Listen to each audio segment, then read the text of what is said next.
On today's episode of Gathering the Kings.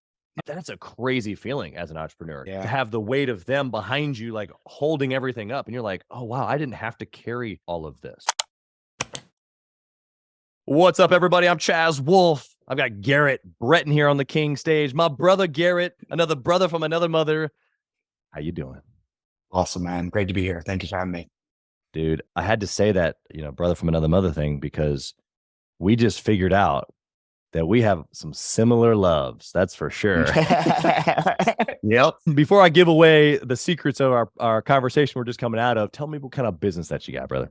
Sure. So my business is called Comfort One Shoes. We're in Washington, D.C., Maryland, Virginia right now. We have 14 locations and we focus on better grade European comfort shoes and incredibly high service level.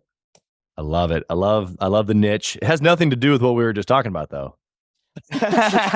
Completely unrelated. Yeah. Those are different shoes. Yeah. Those are different shoes. Yeah. So for the listener's sake, I gotta let them in on our secret because, of course, you being a shoe guy, I have a history in selling shoes. I did it for a long time. I ran some Foot Lockers, and you said to me, "What's your favorite shoe?"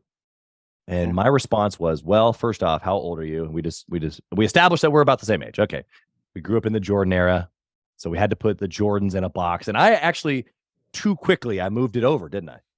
I said, let's just put this in the box over here. He said, no, bring that box back. Mm-hmm. And so we're big Jordan fans, and then specifically the shoes, and you've got quite a few of them. Maybe that'll come up in the conversation here. I don't know, but Yeah. Garrett, I got to know, man, before I get into your story and kind of a little bit of the practicality of your success, why do you do this? Why shoes? Why retail? Why European comfort? What's the burning desire? Like, give me the deep down good stuff. Yeah, sure. So, my father was in the shoe business forever. So he started selling shoes at a little independent shoe store in Massachusetts where he was from. He came down to Atlanta, Georgia and was a buyer, then did all that. So it's definitely in my blood. Comfort One Shoes, I started working here. I was 14 years old. So 1994. It's a family company. My dad started at 93 with one 800 square foot store. And from there, but he called it L1, location one. He was looking to grow. So started in the stock room, did a little everything. Retail in general is a tough business, and footwear's even tougher. Tons of inventory, lots of costs to get started. But what it has that a lot of other retail doesn't is that when we are able to fit a customer in something that's really right for them, it can change their life.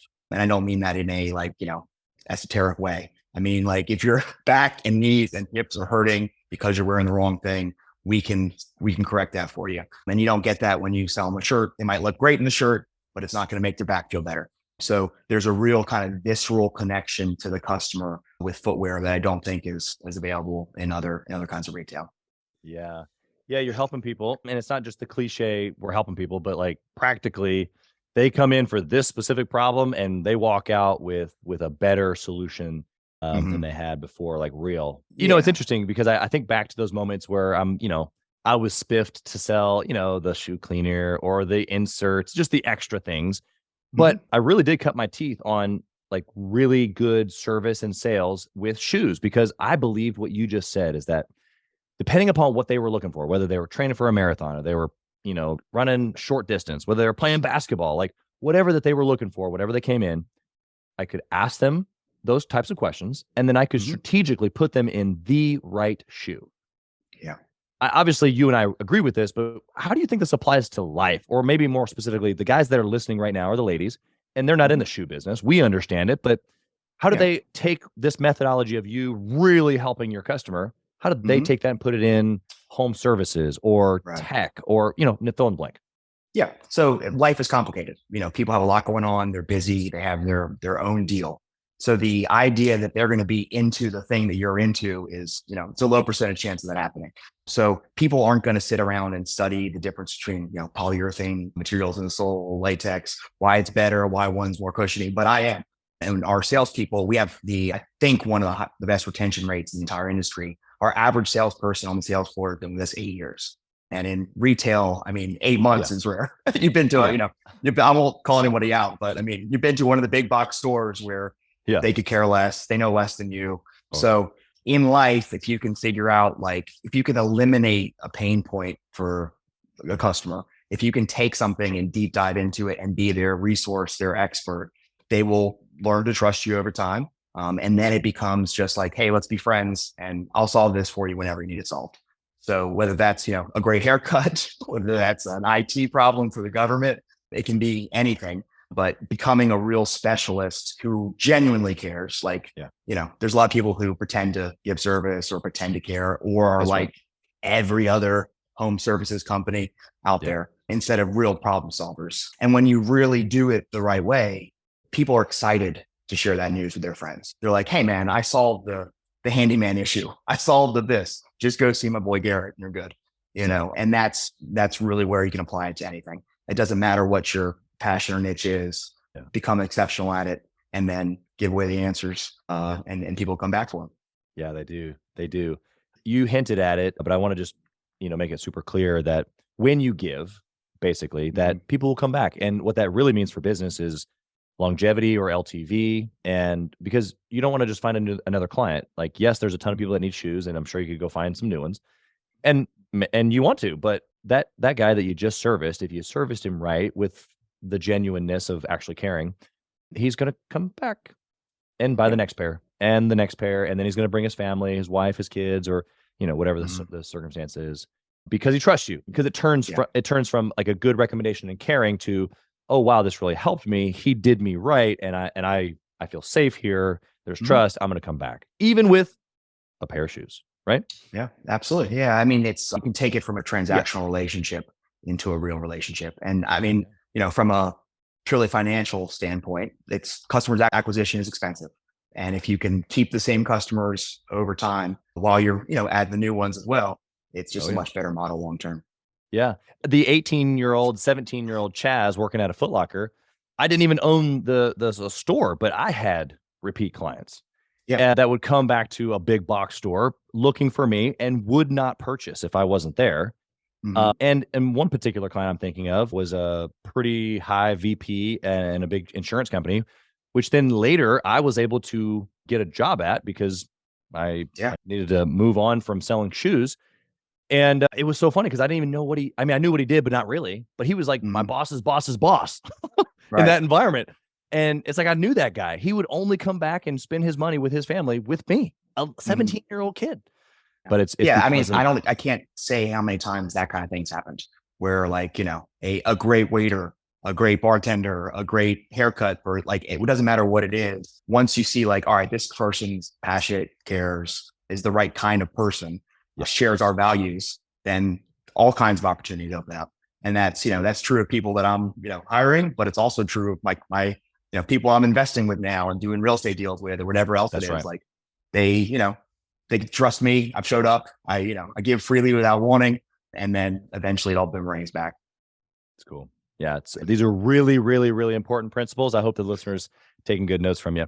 I want to know practically how the story began. You gave us a little tidbits. Dad started the store. You started there at 14 years old, but like, how did you become who you are today? Give us a little bit of that. Gotcha. Yeah. So, I mean, when you're 14, you don't know what the hell you want, So I showed up. You were looking to make some money and buy some Jordans.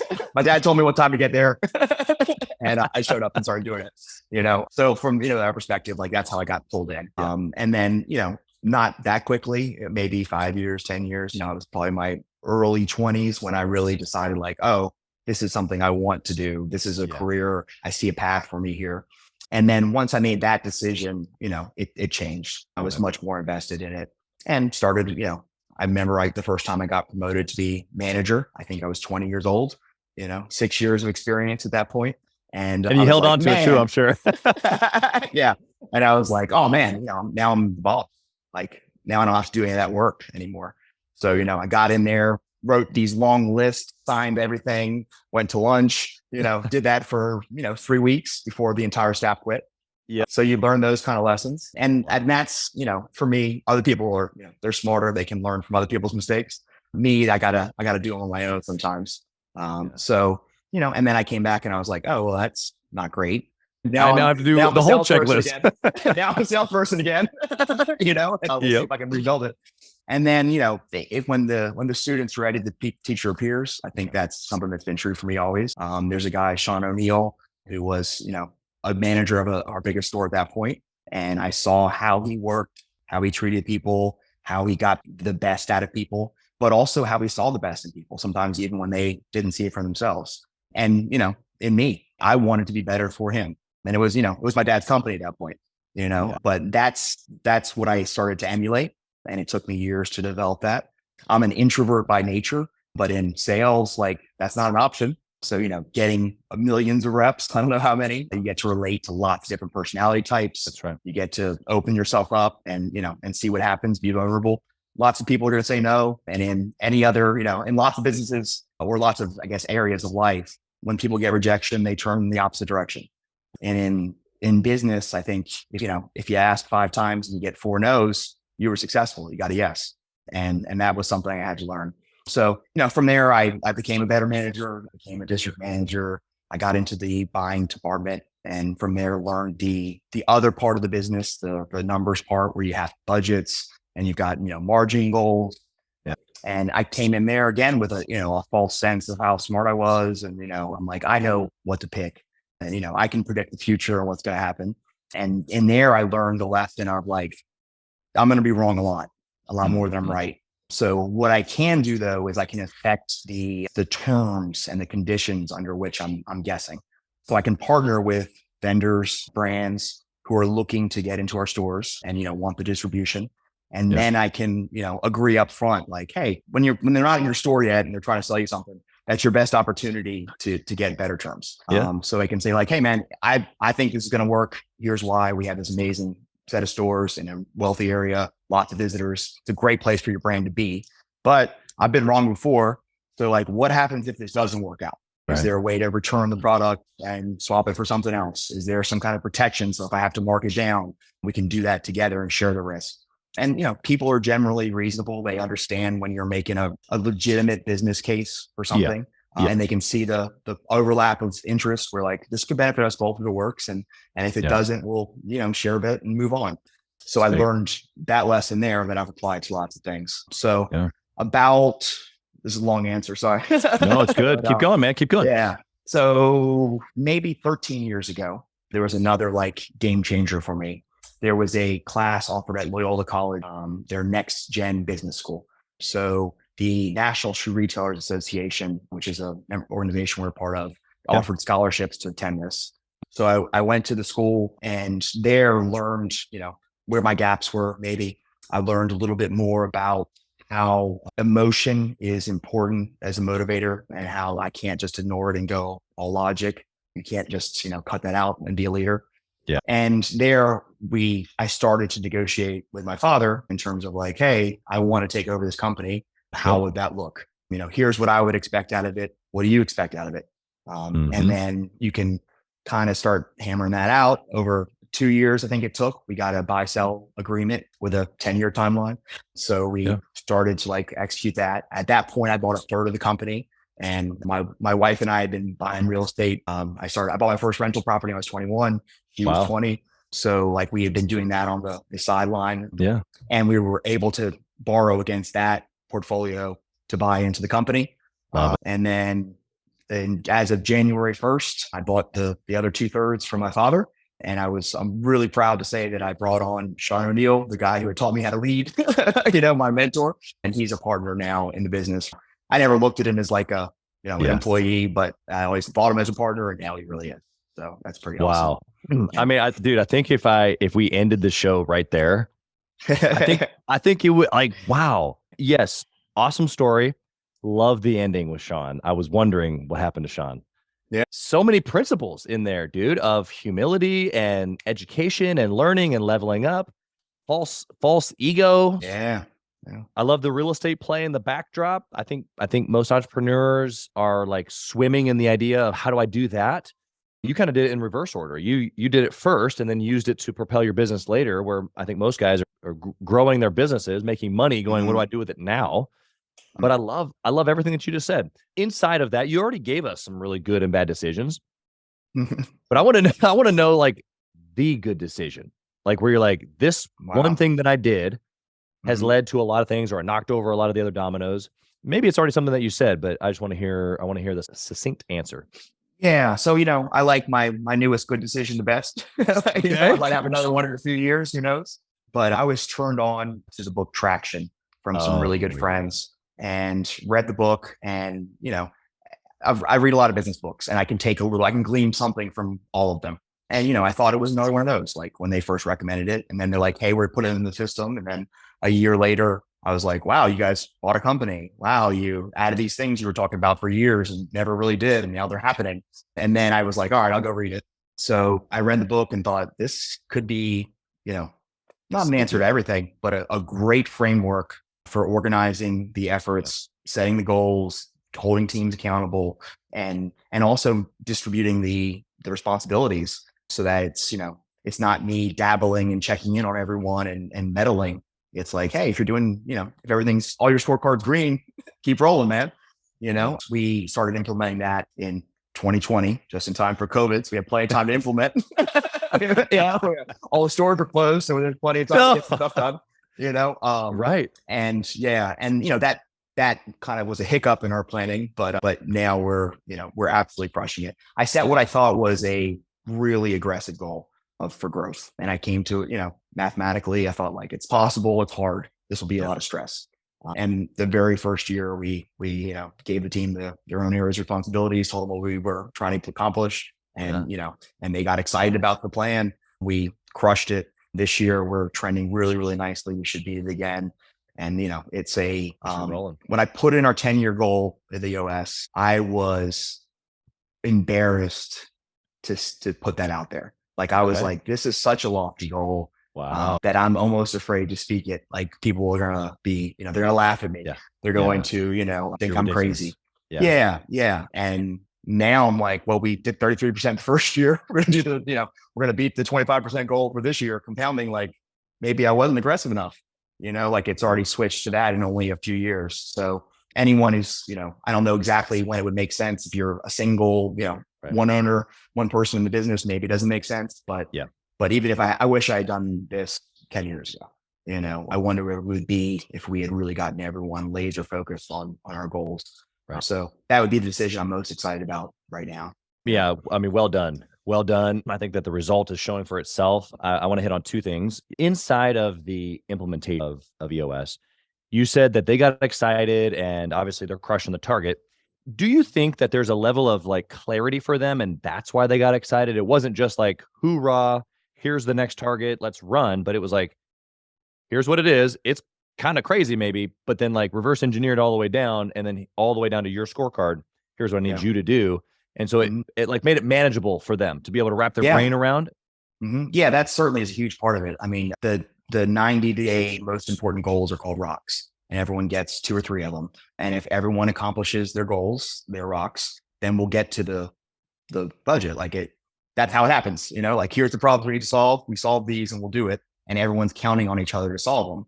So I think that I inherited a team that had exceptionally high trust. We believed in each other and we trust each other to do what we would say. So that's a huge part of the equation that helped. But we also have a culture of, we're commissioned salespeople. We post all of our numbers. We have a healthy competition amongst us and we like to win.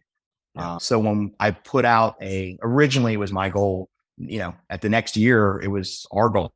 That was a beautiful thing to see where it wasn't me pushing the crazy idea. It was like the team going, maybe we could do more. Maybe we could do this. So it really was organic from them. And if you have a team of people that are, that like to win and that trust each other, they're going to get excited about big, exciting goals. So I think that was a lot of it. Having the framework and break it into bite-sized pieces, because we do have different, personality types on the team. Your finance department probably shouldn't be pie in the sky, big, we can do anything, buy everything. You want them to be conservative and to be numbers focused. So that team likes we all have a scorecard. We're going to have budgets. I can hold people accountable that way. To the decimal point. Excited about that. To the decimal point. That's right. No rounding up. And then the sales team likes having, big goals and a way to get there. So it's got a little something for all the different personality types, different, kind of focuses of people. So it's a strong system. Yeah. Yeah. You kind of hit on my second point there, which was at not only does it give them clarity, but then it empowers them where then you said to yourself, well, this is not my goal anymore. This is our goal. And then when you feel the weight of a team behind you, taking ownership of that, and it's no longer just Garrett's great idea or Chaz's great idea or goal or lofty craziness. It's like, no, actually, we see it and maybe we can do a little bit more. Like you said, that's a crazy feeling as an entrepreneur to Yeah. have the weight of them behind you, like holding everything up. And you're like, oh, wow, I didn't have to carry all of this. Yep. Yeah. It's nice to have a team to hold some stuff, to hold some weight. It's also nice to have accountability. Like when you're in charge, you can change your mind and you can do some stuff that maybe isn't the best for the company. Right. Like I have a lot of ideas. That's just how I'm built. Like, Yep. and a lot of them are awful. And I get excited about most All of them. Yeah. I was being nice to myself. Yeah. So like I would, they wouldn't know what my priority was because it wasn't a written down goal. Cause I would be excited about one thing one day and I'd be talking about customer service. Then I'd be talking about internet sales. Then I'd be talking, I just kept switching on them. So they absolutely like to know where my head's at and where we're heading. And I like the accountability of having to execute my rocks that I've promised to the team, because that keeps me focused when I'm having the idea day. I'm like, yeah, but I have till June 12th to make an acquisition or I get a red dot, so no red dots. Just work on that today, Yeah. So it keeps me focused as well in a really healthy way. Yeah. Probably the most impactful thing that you've said. I mean, the other things are super great and long term make big impacts, but what you just said, I think, is the most practical for the listener to walk away with. And it's the same thing I've experienced. And we still today, both you and I have these moments where we're like, that's super exciting over there. And no, but it's really hard. It's really hard, especially when you're really passionate and zesty about life and targets and cool stuff. So I can relate to that completely. Hey, Chaz Wolfe here. As many of you know, I have been on an absolute mission to help entrepreneurs from all across the country in many different industries level up their game and grow their business and intentionally connect with other entrepreneurs. We do that obviously through the podcast, but we also have a peer-to-peer mastermind group specifically for 7 to 9-figure business owners. We are bringing some of the best and most successful entrepreneurs and minds together in a regular and a super intentional way to not only grow our network, but to be able to leverage. And at a certain point in business, success becomes about leveraging time, leveraging resources, leveraging key relationships. This is exactly what we're doing inside of the peer-to-peer mastermind group called Gathering the Kings, specifically for 7 to 9-figure business owners. So if that's you, if you're ready to level up your 7 to 9-figure business even to the next level and get around other big hitters just like you, I want you to go to gatheringthekings.com, fill out a short application, and it'll come to an application call with me, and I want to chat with you to see if it might be a good fit. Talk soon. What about a bad decision? What was your not so great hour? Yeah. So, again, there's many of them. I think the biggest mistake I made in my career so far was focusing purely on financial goals. So I had this idea that if I hit a certain net worth, that I would like have complete freedom and happiness. That like at that number, then I could do whatever I wanted and I'd be, it'd be all puppy dogs and ice cream from here on out. Yeah. And what really ended up happening is I was, trying to get a loan from a bank. So I was putting together my PFS. This is when I was 39. And, I hit the number without kind of realizing it. Like there wasn't any flashing lights and champagne and all that. And that's when I was like, oh, nothing's different. I had this idea in my head that something would change. And then I had to, do some looking internally. Like, there's no like outside amount of money or goal that I'm going to hit that's going to, make me feel like I've arrived. I'm not built that way. Curious. I like to learn. I want to learn new things. I want to grow. And those are the things that give me some satisfaction in life. But the day that I, saw that I'd hit it, it started like an existential crisis. Like I had to really evaluate who I was, why I got there, where I wanted to be. And was I supporting was I really being truthful to myself and authentic and doing things daily, habits, just actions that were getting me closer to the person I wanted to be? Or was I running a little bit on, fear and like wanting this number for security and like trying to patch that together? So, at that point, I had a really good friend I kind of talked to about like, hey man, what do you, here's where I'm at. And he recommended something called the Hoffman process, which is like a retreat in California that I went to about a week long. And I really deep dove on myself again, like who I am, how I got to be who I am. What are the like unconscious behaviors that I'm just doing? They call them patterns because I've done them before. Like I'm just in a rut. And then which ones are awesome? Like, I have a work ethic that was instilled to me from my father and from his father. It comes down through the Bretons. You can see them all busting their butt. And we get, you get love and you get approval and you get all that stuff when you work hard in my family. That one is awesome. Like it's great to be dependable. It makes me a better person. It is who I want to be. And then there's other ones like, hey man, when I'm stressed out and feeling sad, I start eating Twizzlers and candy at my desk without thinking about it. That's not what I want. There's a much better way to handle that. So I got to Sour sort Patch Kids. through Sour Patch Kids. No, I'm just kidding. That's number one way. That's right. That's what I found. That's better than Twizzlers. Yeah. So I mean, from that mistake, I was able to grow a lot. And I feel like I'm a much more balanced person, leader, better business person now as a result of that mistake. Yeah. You're talking about identity.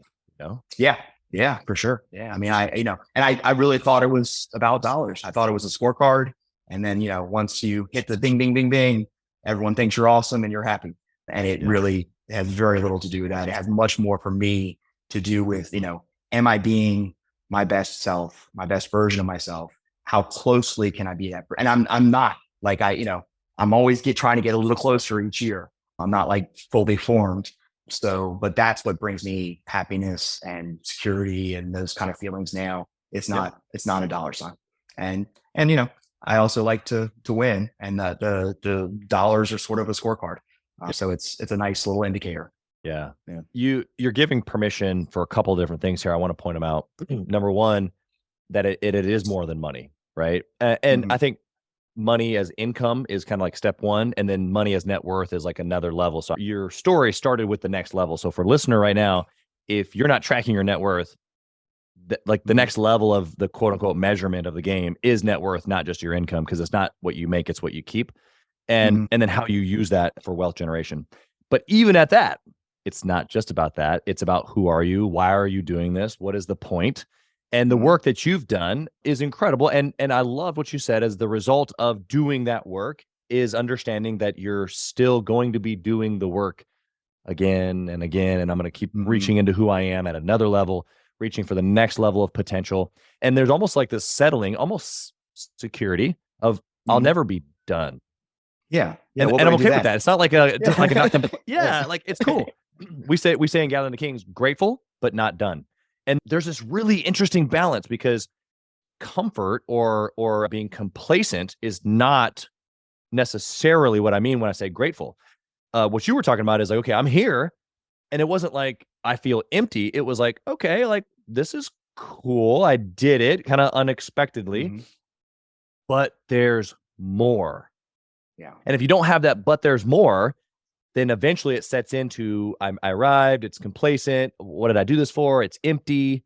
There's no one else here with me, or whatever those empty feelings or sadness is, because even though I've achieved the number, I haven't become who I'm supposed to be. So I love what Garrett's given to you guys here, because it's the pursuit.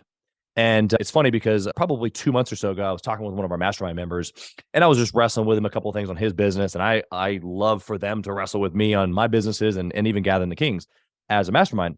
And he was like, hey, have you ever thought about like what you sell? And so we kind of wrestled with that for a second, but the word is fulfillment.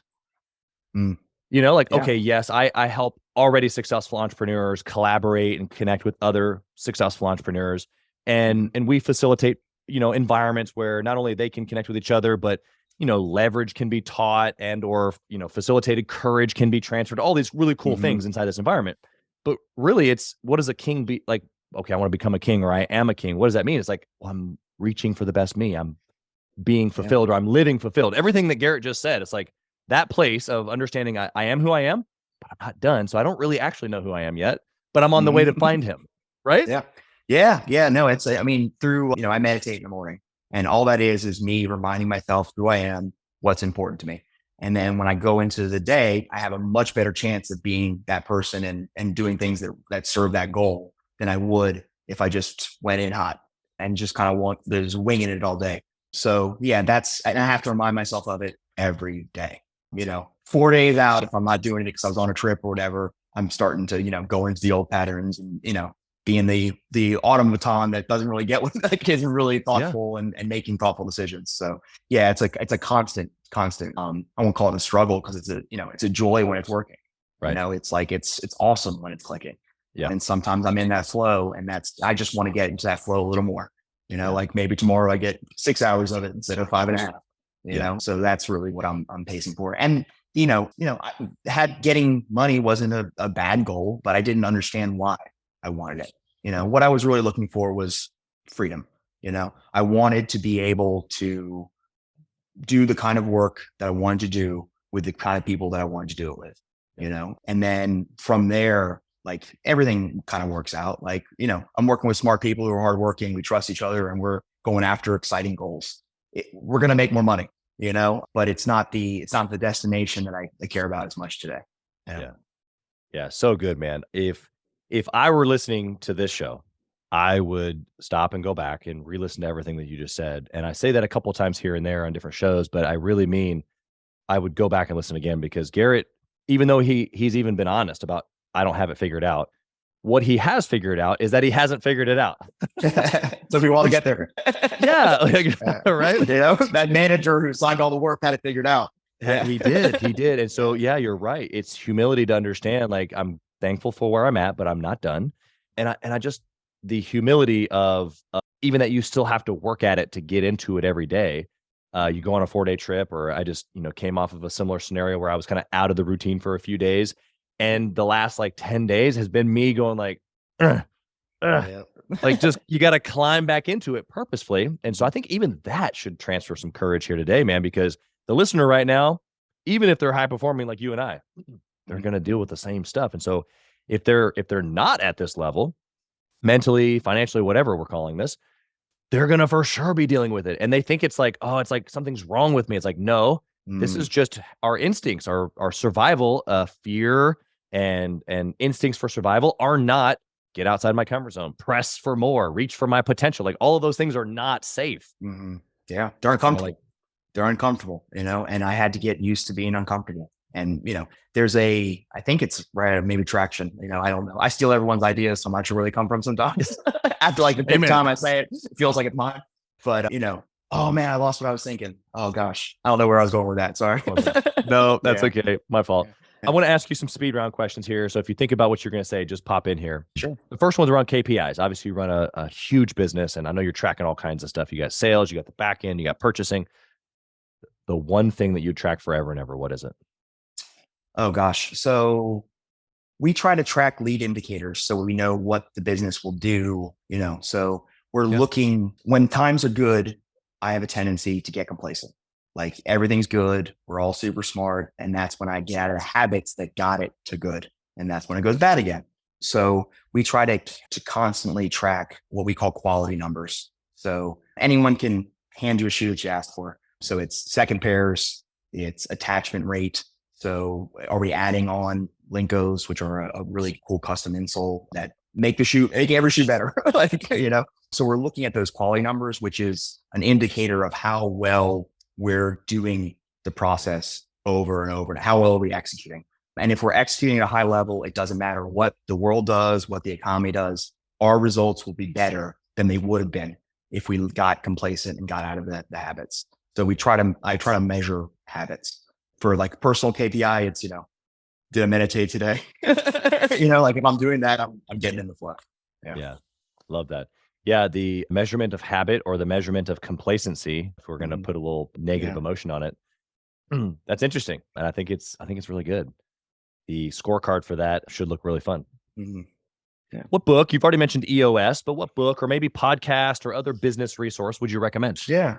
So gosh, I liked Good to Great was a classic for me. That gave me the idea of like hedgehog, take what you're good at, get rid of the distractions and do the good thing over and over and over again, and you'll become the best at it. So that was like a focused kind of thing that I really got out of that. I liked the, 4-hour work week.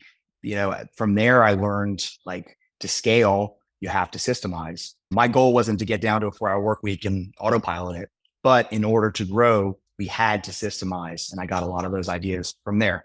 So those would be a couple that, I would recommend. Yeah. And retraction first. He takes a lot of those ideas and puts them all into together. one. Yeah.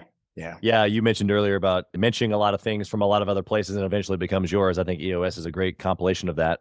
Although he does make something brand new out of the gathering of all these things, but he does a very good job of pulling a bunch of already well-known things together, but he makes it unique to himself or patentable probably in a way that brings them all together that uniquely work together. So yeah, exactly. Highly recommend that as well. Okay. So I got a question for you about family. You being in a family business, being second generation, that's interesting. My question is around obsession, and I'm just not a fan of the word balance. I believe that in order to be successful in a business, you got to be obsessed, have a burning desire. I believe the same for my family, my wife, my kids. My question is, how do you, Garrett, obsess over your family like you do your business and at the same time? And it's not one. Yeah. So that's a fascinating question. I love it. So what I'm thinking of right now, and again, everything can change tomorrow, but I see a ton of myself in my girls. So I have 2 girls and I can see them bumping into the same things that I bumped into. I can see the best of myself in them sometimes, and I can see the worst of myself in them sometimes. So this kind of like self-improvement, self-realization thing that I'm super into, which is, for me to be, one of the things I need to be happy is a perception. Doesn't have to actually be true, but I have to feel like I'm growing and getting closer to my authentic self and being a better version of myself. And that, because they look like, little reflections of me, shocking how I can, I'm always thinking about myself.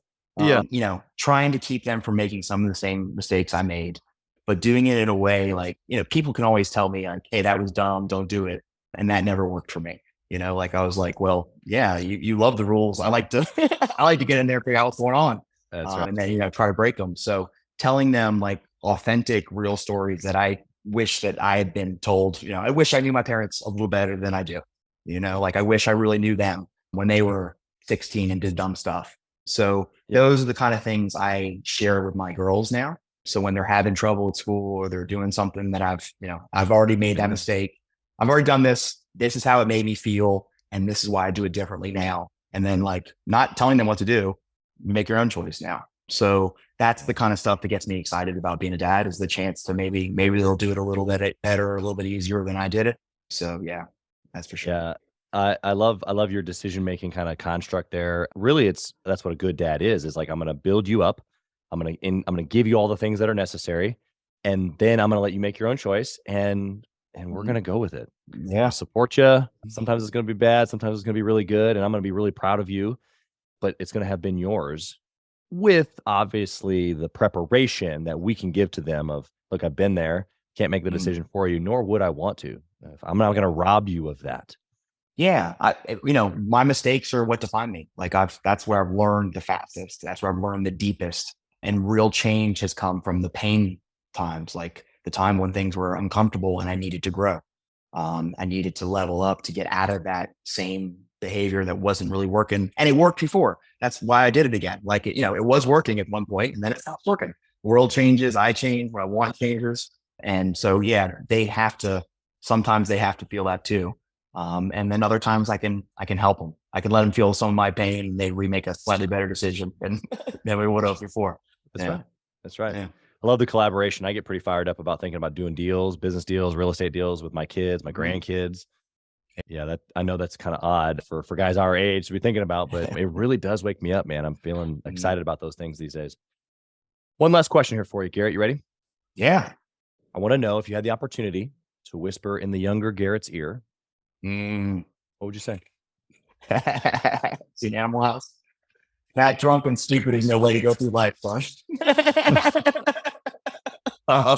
Yeah.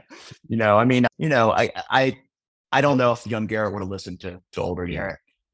Like I really am hard-headed. I really am curious and want to experience it myself.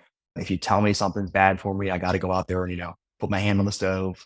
Right. So yeah, it's, I would whisper it to myself and hope, but you got to go through it yourself, brother. Yeah. That would be the advice. Best of luck, man. Try not to kill anybody.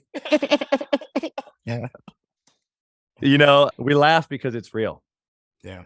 It's real. Yeah. And for you to be able to share that is pretty special, actually. I hope that the listener is getting some, not only laughs, but just some genuine touch of like, okay, because really what you just said is that I have zero regrets, because why? Because if I had changed it, first off, I probably wouldn't have been able to. That Garrett wouldn't have listened. Yeah. But you also identified too that it was that Garrett that didn't listen. And that this Garrett, even though still curious and maybe a little disruptive, has learned to maybe add some of those things on every now and then. Maybe I do heed, or maybe I do take a piece of advice, or maybe I do collaborate with somebody who's further down the road. All those things are super valuable. And it's not like you've thrown those things to the wind either. Yeah. You've just given yourself space. I love that now.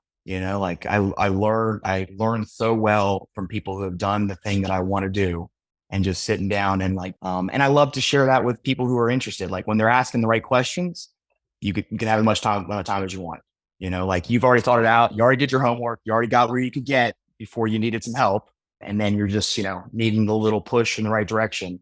And I hope to be that when I'm asking a mentor questions. Like, I hope I'm prepared. I hope I'm not, wasting their time. If they give me advice, I do it, or I don't ask them again. I'm not going to come back in 3 weeks and ask the same dumb question. So I hope I have grown that way. And that's the ability to know when I don't know something and ask for help was something that took me a long time to realize was incredibly valuable. Yeah. So good, man. I want to know, first off, how can we, you said internet business a minute ago. So can anybody buy shoes from you? And if so, where? And then name the locations of your stores again. So that way, if listeners are in that area, they can come into your stores.